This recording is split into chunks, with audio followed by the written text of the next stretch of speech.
결혼은 우리가 하나님을 섬기기 위한 수단입니다.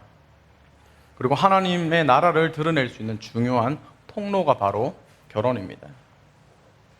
생육하고 번성하고 거룩한 하나님의 백성을 이 땅에 충만하게 하는 것, 또 그렇게 드러내는 수단, 그것이 바로 가정인 것입니다. 이 세상에 소금과 빛이 되도록 하는 것, 그것이 바로 하나님이 우리에게 주신 가정입니다. 가정이 그러해야 된다라는 것입니다. 그래서 분명한 목표 없이 세월에 떠밀려서 결혼하면 안 된다라는 겁니다. 남들 다 하니까 결혼하면 안 된다라는 겁니다. 남들 하니까 저도 해야죠 라는 의식 가지고 사는 사람이 가장 위험한 사람입니다. 남들 먹으니까 나도 이걸 먹어야 된다. 위험한 사람입니다. 남들이 하니까 나도 이걸 한다. 위험한 사람입니다. 남들이 결혼을 하니까 내가 결혼해야 된다라는 생각하지 말아야 합니다. 결혼을 통해서 내가 분명히 이루고자 하는 목적이 뭔지, 결혼 생활을 통해서 정말로 어떠한 것을 드러내야 하는지를 분명하게 알고 결혼해도요, 현실하고 타협하면서 이 모양 저 모양으로 떠밀려서 사는 게 결혼 생활입니다. 그런데 목표가 분명하게 설정되어 있지 않고 결혼을 한다? 그러면 안 봐도 뻔한 것이죠. 그렇기 때문에 상황에 떠밀려서 결혼하면 안 된다라는 겁니다. 신앙적인 주관이 확고하게 있어야 됩니다. 목표가 분명해야 합니다.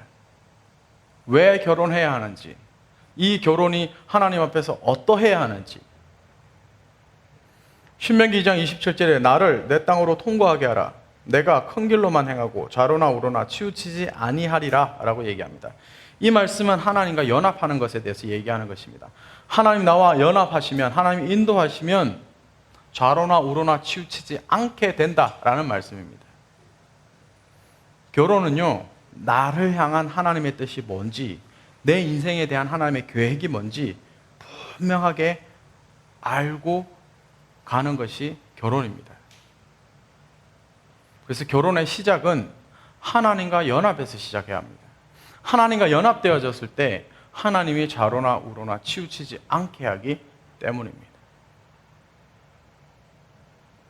그러므로 어떤 순간에도 찾는 이하고 결혼할 수가 없는 이유가 여기에 있는 것입니다. 사실은 결혼은 하나님과의 연합에 더 중요한 부분이 있기 때문에 그렇습니다. 근데 결혼 생활을 하면 갈등이라는 것이 등장을 합니다.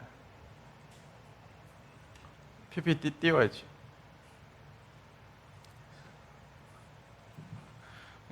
갈등이라는 것이 뭐냐? 칡갈자 그리고 등나무 등자인데, 칡나무 등나무 보이죠? 이게 칡이에요. 이게 등나무고.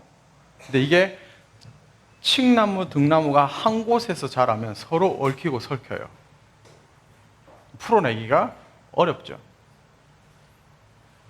그래서 우리는 이걸 갈등이다 라고 얘기를 합니다. 그래서 갈등이라는 것은 서로 얽혀 있는 것, 서로 이해하지 못하는 것, 서로 충돌하는 것, 화합하지 못하는 것, 이것을 갈등이다 라고 얘기합니다. 인생은 갈등의 연속입니다. 관계 갈등 속에서 인간 사회가 형성해 갑니다. 인간을 성숙시키는 것은 갈등 그 자체가 아니라 갈등을 풀어가는 인간의 태도입니다. 그래서 갈등 자체가 우리를 성장시키고 성숙시키는 것이 아니라 갈등을 대하는 태도가 우리를 성장시키는 것입니다. 결혼 생활하면서 갈등이 일어납니다. 이 갈등 때문에 서로 고통받습니다. 그러나 서로 그 과정에서 양보와 배려를 통해서 서로를 배우게 되는 것입니다. 그래서 결혼하면요, 이제 서로가 타협합니다. 대화합니다. 그래서 서로가 그때 비로소 사랑을 하게 됩니다. 그래서 치약을 뒤에서 짜서 올릴 것인지, 가운데서 아무 데나 푹푹 눌러가지고 치약을 짤 것인지, 이것 때문에 부부싸움 많이 합니다, 사실은. 저는 동양 사람들, 한국 사람들만 하는 줄 알았더니 미국 사람들도 하더라고요. 그래서 이 치약 짜는 것 때문에 부부싸움 하다가 타협을 보는 사람들이 있습니다. 치약을 2개를 갖다 놓습니다. 그래서 자기 걸 쓰는 거죠. 저도 이것 때문에 부부싸움을 해봤습니다. 저는 뒤로 짜고 제 와이프는 아무데나 눌러서 씁니다. 근데 제 와이프 지로는 아무데나 눌러 쓰다가 마지막에 짜서 쓰면 되지 뭘 처음부터 계속 뒤에서 짜서 쓰냐. 둘 다 맞는 말입니다. 저는 어릴 때부터 무조건 뒤에서부터 눌러서 써야 되고 제 와이프는 아무데나 눌러서 써야 되고 마지막에 이렇게 올리면 되는, 둘 다 맞는 말이지 틀린 말이 아닙니다. 그래서 서로 배려하고 타협하고 하다 보면 그래서 요즘 저도 아무데나 눌렀습니다.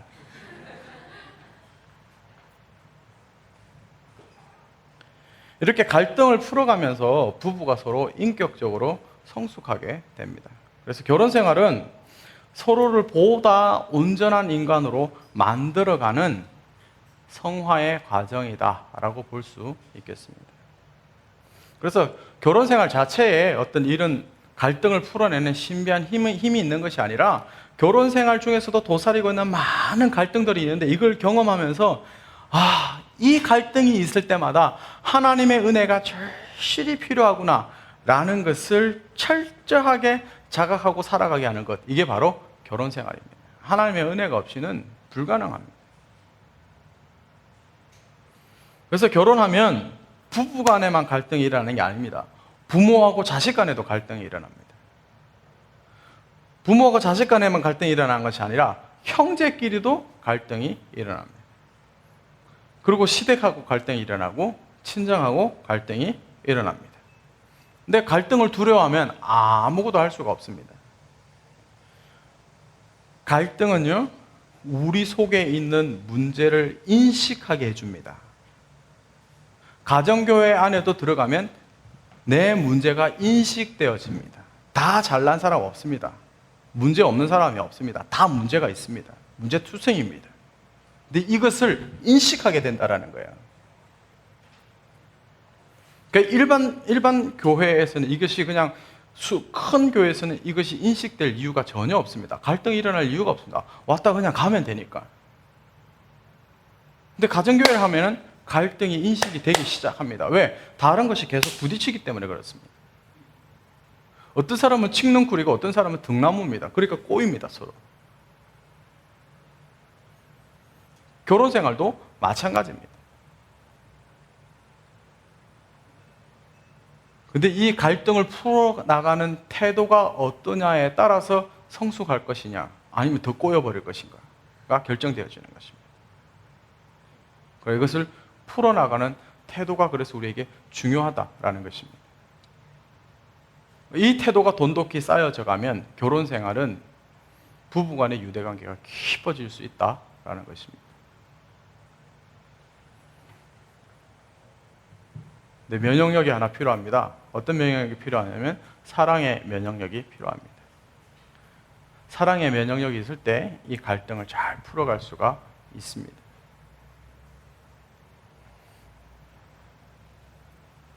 가정교회 안에서도 마찬가지입니다. 서로 사랑할 때 갈등을 풀어나갈 수 있습니다. 일방적인 사랑으로는 그때 잠시 될 수 있을지 몰라도 오랫동안 지속되기는 힘듭니다. 부부간의 갈등도 마찬가지입니다. 일방적으로 한쪽에 양보하는 것, 그때 잠시 불을 끌 수 있을지 몰라도 오랜 동안 가기는 힘듭니다. 그러므로 서로가 사랑해야 합니다. 누가복음 14장 28절에 너희 중에 누가 망대를 세우고자 할진대 자기의 가진 것이 준공하기까지에 족할는지 먼저 앉아 그 비용을 계산하지 아니하겠느냐라고 얘기합니다. 지혜로운 사람은 성에 망대를 짓기 전에 비용이 얼마나 들어갈지를 예상하고 그것을 감당한 재력이 나한테 있는지 생각하고 건축을 시작한다라는 말씀입니다. 다시 얘기하면 아무 생각 없이 결혼하면 안 된다라는 뜻입니다. 결혼하기 전에 분명히 들어갈 비용에 대해서 생각을 해야 합니다. 그럼 결혼하기 전에 우리가 분명히 들어갈 비용, 들어갈 것에 대해서 생각을 해야 하는데 어떠한 부분에서 먼저 생각을 좀 하는 것이 좋은가? 이것을 생각할 때 우리는 갈등을 해결하고 갈등을 해소할 수 있는 능력을 갖게 된다는 것입니다. 첫 번째, 정복과 다스림입니다. 오늘 본문 7절 말씀을 보면 남편들아 이와 같이 지식을 따라 너희 아내와 동거하고 그를 더 연약한 그릇이요 또 생명의 은혜를 함께 이어받을 자로 알라. 귀히 여기라. 이는 너희 기도가 막히지 아니하게 하려 함이라 라고 얘기합니다. 아내를 연약한 그릇이라고 칭했죠. 그죠? 그런데 연약한 그릇 앞에 단어가 하나 더 나옵니다. 어떤 단어가 나옵니까? 더 연약한 그릇이라고 얘기합니다. 더 연약한 그릇. 이것은 여자가 남자보다 더 열등하다라는 것이 아니라 남자도 여자도 둘 다 연약한 그릇이라는 뜻입니다. 그래서 남자들은 이런 얘기하면 울면 안 돼. 남자들은 이런 얘기하면 삐지면 안 돼. 이게 아니에요. 둘 다 연약한 그릇이기 때문에 둘 다 삐지는 거예요. 남자가 뭘 그거 가지고 그래. 그게 아니에요. 남자도 연약한 그릇이에요. 근데 여자는 더 연약하다라는 뜻이에요. 하나님이 우리에게 각자의 특성에 맞는 그릇으로 우리를 만들어 주셨습니다. 그래서 이 세상을 창조하시고 정복하라, 다스리라 라는 명령을 주셨습니다. 정복되지 않은, 아직 개척되지 않은 곳, 그곳을 도전해서 자기 땅으로 만들고 통치권을 확보하는 것, 이건 다스림입니다. 다스림은 통치권이 확보된 땅에서 관계가 좋게 하는 것, 이게 다스림입니다. 그래서 정복하고 다스리라 그랬잖아요. 정복은 미지의 세계를 가서 개척하는 것이고 다스림은 그 정복된 땅을 잘 관계 있게 몇 개 매니지먼트 해주는 것, 이것이 다스림입니다. 그래서 남자는 정복과 개척입니다. 남자는 주로 정복과 개척에 늘 관심이 있어요. 또 그렇게 명령을 받았어요. 여자는 다스림과 돌봄이에요. 그래서 보면 남자는 계속 뭔가 정복하려고 합니다. 그래서 남녀 관계에도 보면 어떻게 하든지 남자는 여자를 꼬시려고 하잖아요. 그게 남자의 입장에서 보면 그게 정복이거든요. 근데 여자는 남자를 봤을 때 정복하고 싶은 게 아니잖아요. 짧게 관계 맺고 다스리고 싶잖아요. 이게 다른 거예요. 서로가.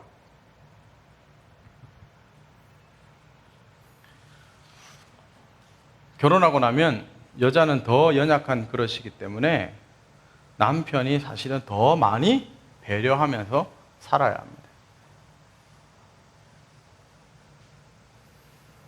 그리고 오늘 읽은 본문 말씀 7절 보면은 그를 더 연약한 그릇이요 라고 얘기하고 또 생명의 은혜를 함께 이어받을 자다 라고 얘기하잖아요.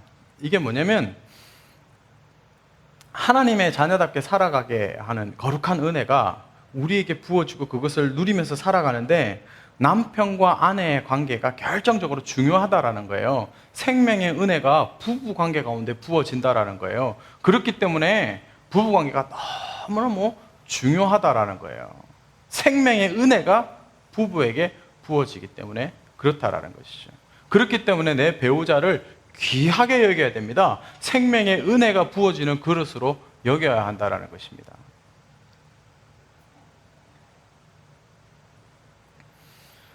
우리가 결혼하면 그냥 남자, 여자가 그냥 짝이 된다라는 생각을 하는데 그것 이상으로 깊은 차원의 이 과정이 있는데 결혼을 한다라는 것은 배우자가 영적으로 유기적으로 나하고 연결될 뿐만 아니라 하나님께서 부어주시는 생명과 사랑의 능력이 공급되어지고 그것을 공유하면서 살아갈 존재다라는 거예요. 하나님께서 부어주세요. 이건 저는 결혼 생활을 하면서 많이 느껴요. 제가 좀 다운되면 집사람의 은혜가 충만해요. 그럼 좀 나눠줘요. 그럼 제가 좀 살아나요. 제가 충만할 때 보면 제 와이프가 또 다운돼 있어요. 그럼 제가 또 나눠줘요.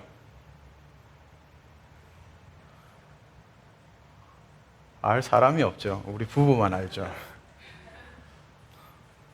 우리 부부가 되면 이걸 확실하게 경험합니다. 실제로 우리 눈에 보이지 않는 그리스도에 대한 사랑은 보이는 아내와 남편을 향한 사랑 속에서 구체화됩니다.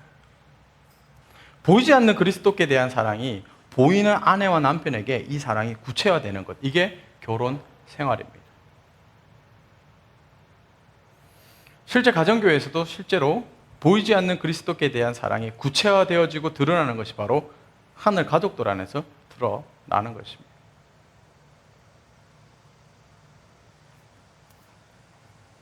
그렇기 때문에 그 안에 있는, 배우자 안에 있는 하나님의 형상을 볼 수 있어야 합니다. 그래서 서로 귀하게 여기는 법을 터득해 가는 것이 바로 결혼 생활입니다. 그럼 정복과 다스림의 측면에서 우리가 또 알아봤는데, 또 알아봐야 될 것이 부부가 사랑하는 법을 좀 배워야 되겠습니다. 어떻게 사랑할 것인가?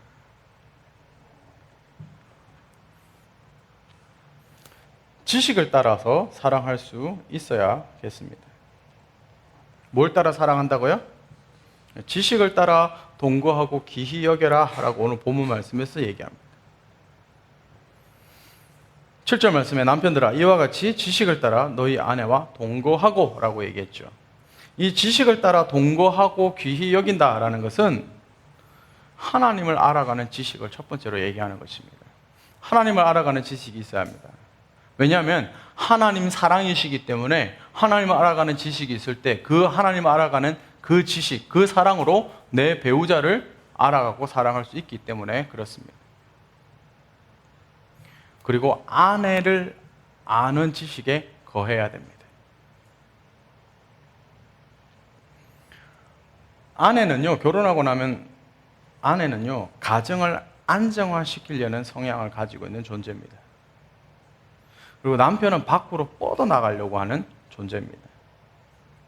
그러니까 둘이서 갈등이 생길까요? 안 생길까요? 갈등이 생기죠.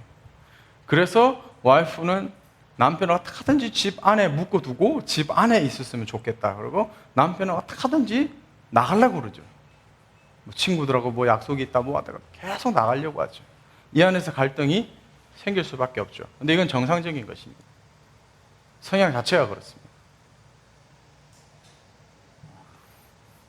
자동차를 사요. 새로운 자동차를 샀어요. 남자는 어디에 집중할까요? 보통 남자들이라 그러면? 새 자동차를 사면 보통 남자들은요, 관심 있는 게요, 이 차를 어떻게 성능을 끌어올릴 것인가, 스피드 있게 할 것인가, 그리고 다른 사람들이 봤을 때 와 하고 만들 것인가에 집중해요. 여자들은 어떨까요?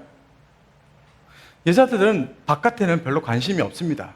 성능이 빨리 가든 늦게 가든 전혀 관심이 없습니다. 여자들은 차 안에 분위기, 차를 탔을 때 아늑하고 향기로운 분위기, 그리고 이 차를 누구와 함께 탈 것인가, 그리고 누구와 함께 타면서 어떤 대화를 할 것인가. 여자는 여기에 관심이 있어요. 남자는 거기에 관심이 없습니다. 누가 타든지 상관없습니다. 차만 빨라면 됩니다. 이게 남자와 여자의 차이점이에요. 근데 서로 이걸 알아주지 못하고 그걸 계속 가지고 이른바 요즘 얘기하는 디스를 하면 서로 나에게 발목 잡는 존재가 내가 만났구나 라고 생각할 수 있다는 것입니다. 그러므로 남편과 아내는 서로의 차이점에 대해서 아는 지식에 거해야 합니다.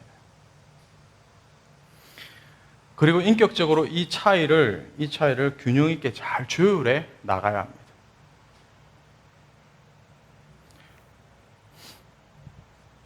그래서 저는 총각 때는 정말로 빠른 차가 좋았습니다. 빠른 차가 좋았고, 남들이 밖에서 봤을 때 좀 삐까번쩍하고 이런 게 좋았는데, 요즘은 어떻게 하든지 실내를 아늑하게 하는데 주력을 하고 있습니다. 바뀌는 거죠. 조율을 하는 거죠. 물론 많은 남자가 저처럼 변화될 필요는 없다고 보지만 그래도 살다 보면 아내에게 맞춰주는 게 현명한 남편이 아닌가라고 생각을 해봅니다. 왜냐하면 이게 또 영상으로 나가기 때문에요. 또 이거 보고 나서 또 모든 남자의 또 공격의 대상이 될 수 있기 때문에 진짜 참된 의미의 동거는요, 육체적으로 한 장소에 있으라는 뜻일 뿐만 아니라 정신적으로 연합하라는 뜻입니다. 아는 지식에 거하고 동거한다라는 것은. 그래서 몸도 마음도 사랑의 연합으로 하나가 되어 가는 것, 이것이 바로 부부입니다. 그럼 가정생활 내에서 갈등을 일으키지 않게 하기 위해서 남자가 어떤 역할을 해야 하는가? 요즘 이 역할 때문에 굉장히 갈등이 많이 일어나고 있습니다. 근데 가정에서의 남녀의 역할을 한번 알아보겠습니다. 에베소서 5장 22절에서 25절. 아내들이여 자기 남편에게 복종하기를 주께 하라. 이는 남편이 아내의 머리됨이 그리스도께서 교회의 머리됨과 같으니 그가 바로 몸의 구주시니라. 그러므로 교회가 그리스도에게 하듯 아내들도 범사에 자기 남편에게 복종할지니라. 남편들아 아내 사랑하기를 그리스도께서 교회를 사랑하시고 그 교회를 위하여 자기를 주심같이 하라. 남편이 어려워요? 아내가 어려워요? 둘 다 어렵습니다. 그죠? 우리는 누구나 다 머리가 되고 싶어 하는 성향들이 있으니까 남편이 내 머리가 된다? 막 미칠 것 같죠?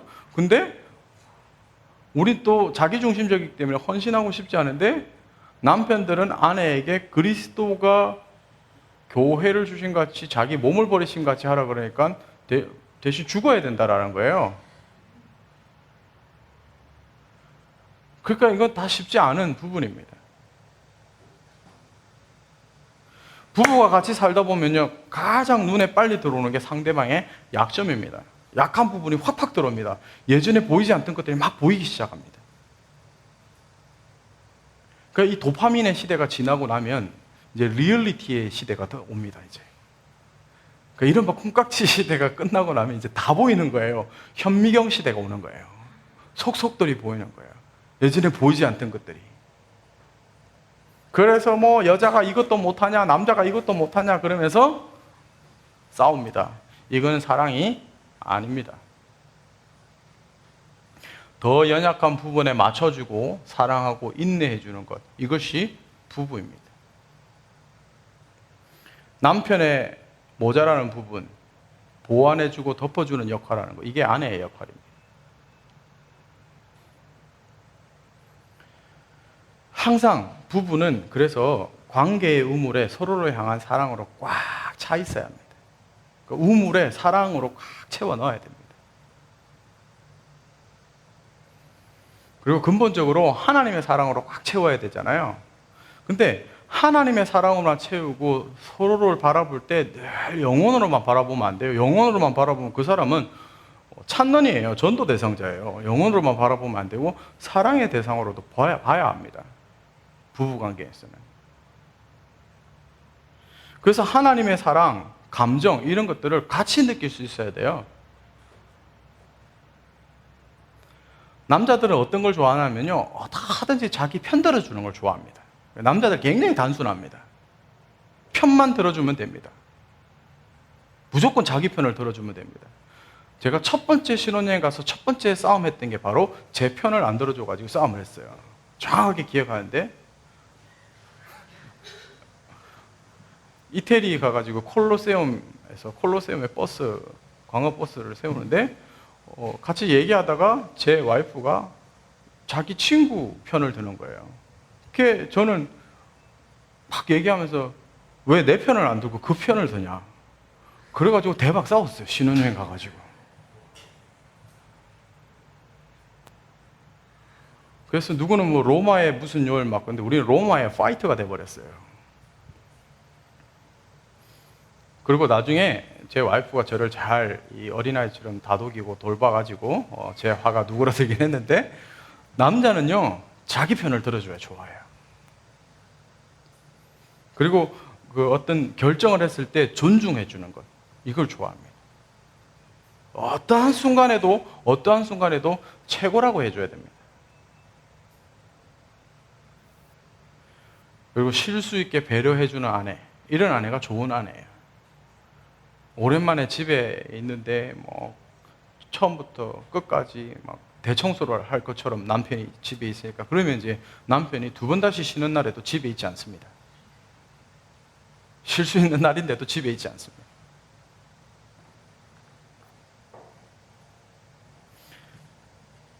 거꾸로 얘기하면 남편은 아내를 또 철저하게 사랑해주고 공감해줘야 됩니다. 근데 우리 남자들은 공감해주려고 하지 않습니다. 공감보다는 삐뚤어진 거 바로 잡아주려고 합니다.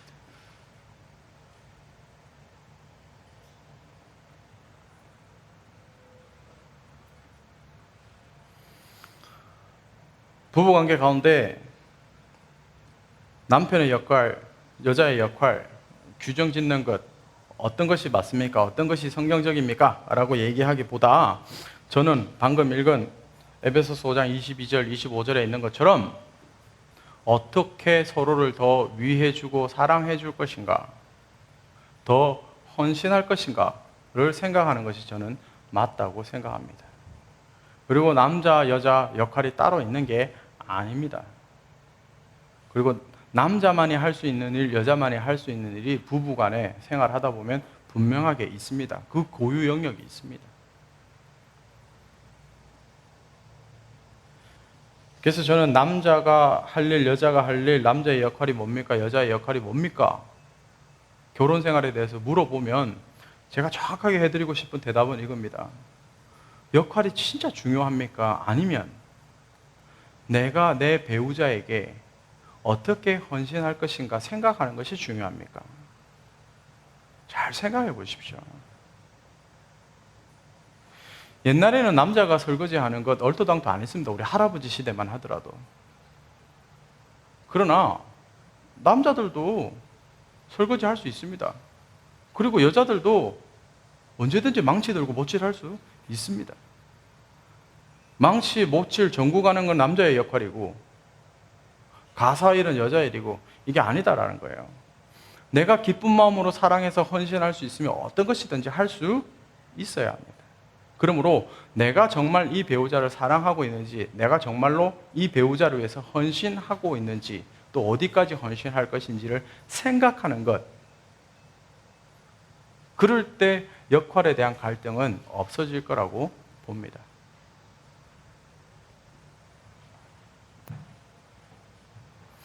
(1990년대) 후반에 대한민국을 강타했던 사극 드라마가 하나 있습니다. 1990년 후반에 대한민국 강타했던 사극 드라마, 예진 아씨가 등장했던 허준이라는 드라마입니다.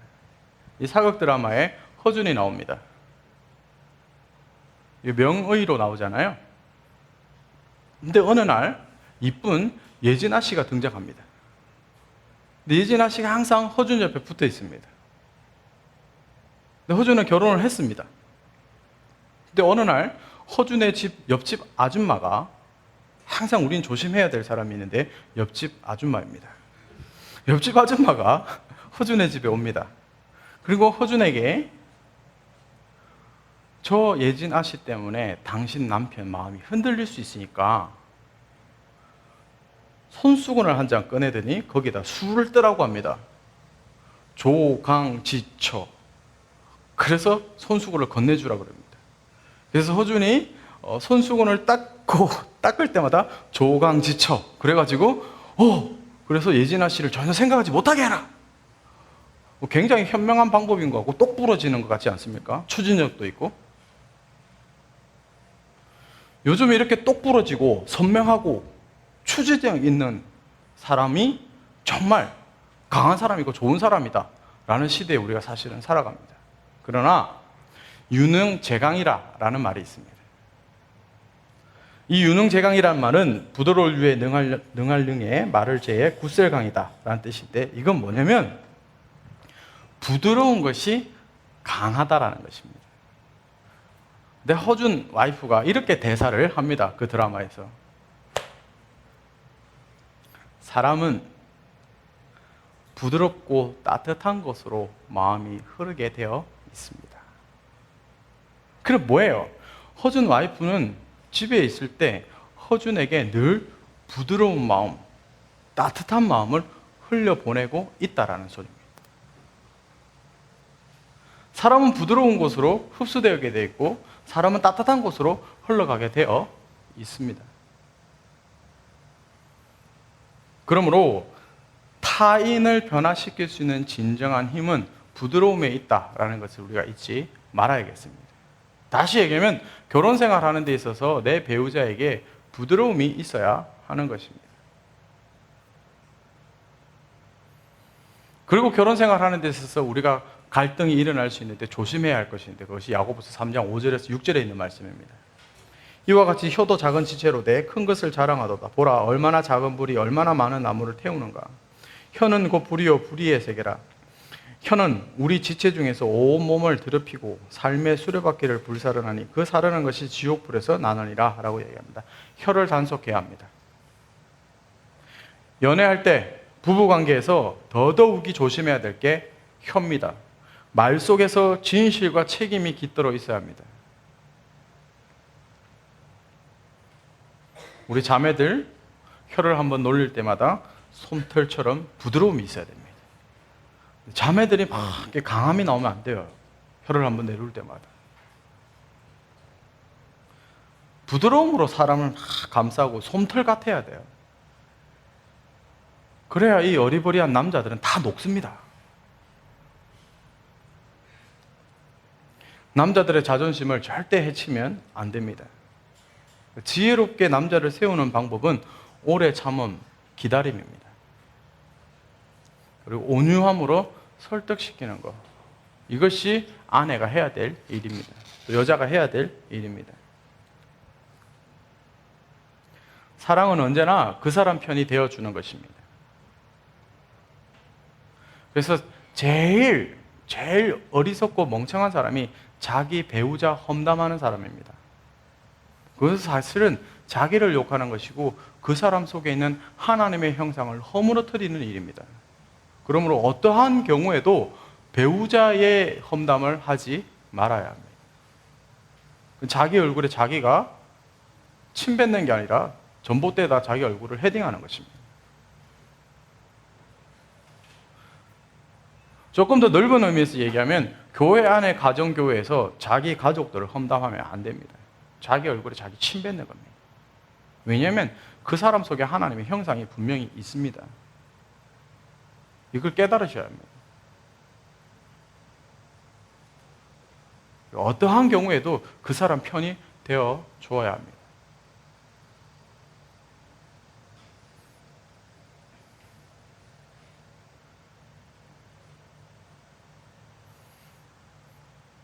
이제 결혼하고 나면 며느리들이 가장 싫어하는 음식이 시금치 무침입니다. 시금치에 시옷자만 나와도 막 파락파락 뜹니다, 며느리들. 물론 시어머니 입장에서는 미음자만 나와도, 멸치만 나와도 파락파락 뜹니다. 근데 우리가 성경을 통해서 우리는 여기서 시어머니 되실 분이 아직 별로 없기 때문에 며느리를 먼저 좀 얘기를 해야 될 것 같은데, 젊은 층들이 많기 때문에 구약 성경의 룻을 통해 가지고 며느리는 어떠해야 되는지에 대해서 좀 살펴볼 필요가 있을 것 같습니다. 왜냐하면 결혼하고 나면 늘 고부간의 갈등이 나타나게 되어 있기 때문에 그렇습니다. 부모님을 공경하는 것은요, 부모님이 나한테 어떤 혜택을 줬느냐 안 줬느냐가 중요하지 않습니다. 부모님을 공경하는 것은 그냥 그 부모님이기 때문에 그 존재 자체로 우리가 공경해야 합니다. 룻의 시어머니 나오미는 신실한 사람은 아니었습니다. 왜냐하면 하나님의 백성이 약속의 땅을 떠났다는 것부터 자체가 이 사람의 신앙은 좀 의심스럽습니다. 그리고 그 약속의 땅을 떠났는데 그 약속의 땅에서 떠난 다음에 그 약속의 땅이 가뭄에서 해결이 됐는데 그러면 즉시 돌아와야 되는데 돌아오지 않았습니다. 돌아오지 않았을 뿐더러 하나님께서 말씀하신 이 율법을 또 지키지 않았습니다. 이방 며느리들을 드립니다. 그러니까 하나님과의 관계를 포기한 행동이다라고 볼 수 있겠습니다.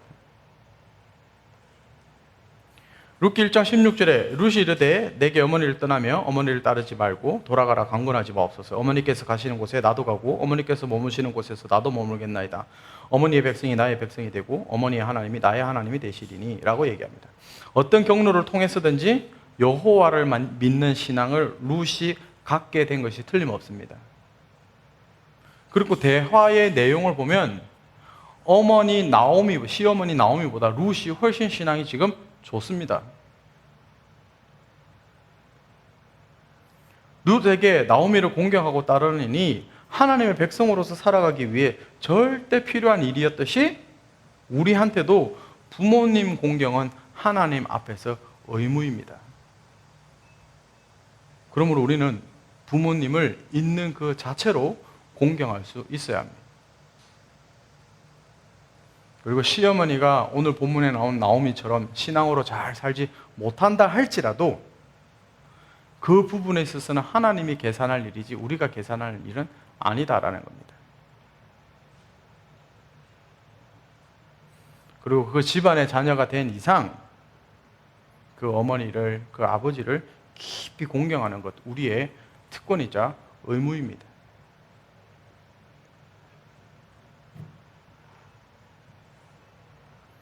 부모 공경은요, 부모로서 자격에 기초하는 것이 아니라 우리가 하나님께로 받은 은혜에 기초하는 것입니다. 하나님의 받은 은혜를 기초해서 우리가 부모를 공경하는 것입니다. 그래서 원래 있던 가족을 뛰어넘어서 하나가 되려고 하는 마음이 필요합니다. 저도 처음에 결혼하고 나서 처가댁에 갔는데 너무 불편한 거예요. 왜? 제 아버지, 제 어머니가 아니라는 생각이 들고 있으니까요. 불편하잖아요. 우리 아버님, 어머님, 이제 장인들은 장모님은 그것을 좀 무장해제 시켜주려고, 장인들은 이제 여름에 그냥 속옷만 입으시고, 바자마만 입으시고, 하시고, 그냥 이렇게 누우면서 옆에 같이 누워라 그러는데, 절대 안 누워지는 거 있잖아요. 양반 다리에 딱 이래가지고 제가 앉아 있는 거예요.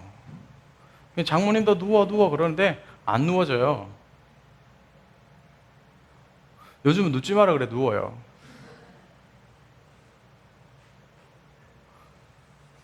이제 제 아버지 같고 제 어머니 같고가 아니라 그냥 제 아버지고 제 어머니예요. 노력을 해야 됩니다. 노력하지 않으면 평생 남입니다. 결혼을 해도 남입니다. 그리고 그 하나님의 은혜와 하나님의 사랑의 기초에서 바라봤을 때 가까워질 수 있습니다. 그리고 진짜 중요한 것은 마음입니다. 서로가 마음을 편하게 해줘야 합니다. 여기 시어머니들이 좀 계셔야 되는데 며느리들이 시댁에 와서 불편한 이유가 가사 일을 시켜서가 아닙니다. 딸들도 결혼해서 친정에 가면 설거지하고 일합니다. 딸들이 결혼해서 친정에 갔는데 아무것도 안 하는 게 아닙니다. 집안이 좀 지저분하고 그러면 걸레질도 하고 일합니다. 엄마 내가 좀 도와줄게요 그러고 합니다. 물론 시집 안 간 처녀들, 철 없는 애들은 모르지만 시집 가고 나면 철이 들어서 하게 돼 있습니다. 그럼 시집에 가도 일을 합니다. 그런데 왜 우리나라 이혼율이 명절 이후에 가장 높을까요? 일을 시켜서 그럴까요? 아니요. 마음이 불편해서 그렇습니다. 마음이 불편했어요. 그래서 친정 엄마는 아무리 섭섭한 말을 하고 섭섭한 일을 해도 3일 지나면 잊어버립니다. 그런데 시어머니는 아무리 잘해주고 아무리 지극정성을 해도 그 좋은 일을 3일 지나면 잊어버립니다. 이건 어쩔 수 없어요. 현실이에요. 그렇다고 하면 어떻게 해야 될 것 같아요? 하나님의 은혜와 하나님의 사랑을 강구하고 더 가까워지려고 노력하는 것, 그리고 갈등이 일어났을 때 이것을 해결할 수 있는 조금 전에 얘기한 양보와 배려, 이것이 있을 때 가능한 것입니다. 그리고 조금 전에 얘기한 것처럼 어떠한 경우에도 그 사람 편이 되는 것입니다.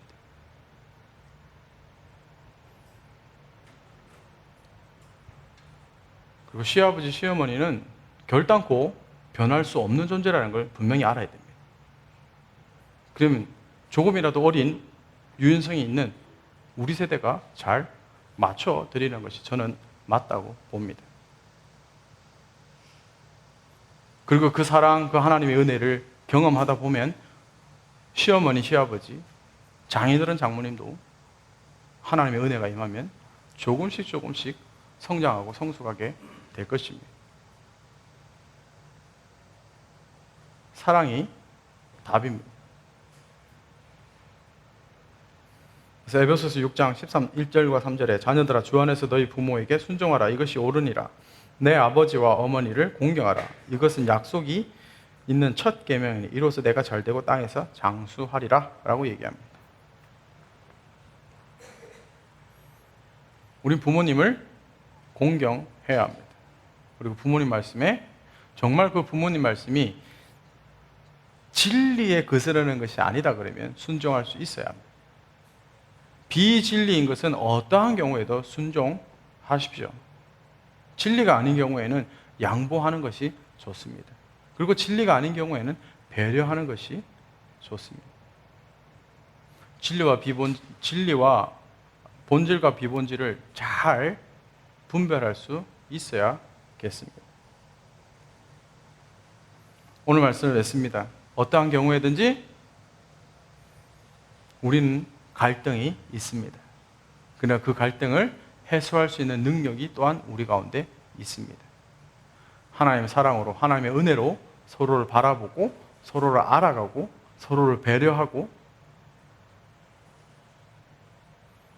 육체적으로, 정신적으로, 영적으로 하나가 될 때 하나님께서 그 안에 계시고 하나님의 형상이 그 안에 있다는 것을 늘 인식하고 살아간다 그러면 서로에게 날마다 헌신하며 살아갈 수 있는 것이 결혼 생활이고 또한 갈등을 해결할 수 있다라는 것을 우리가 마음에 새기고 살아갔으면 좋겠습니다.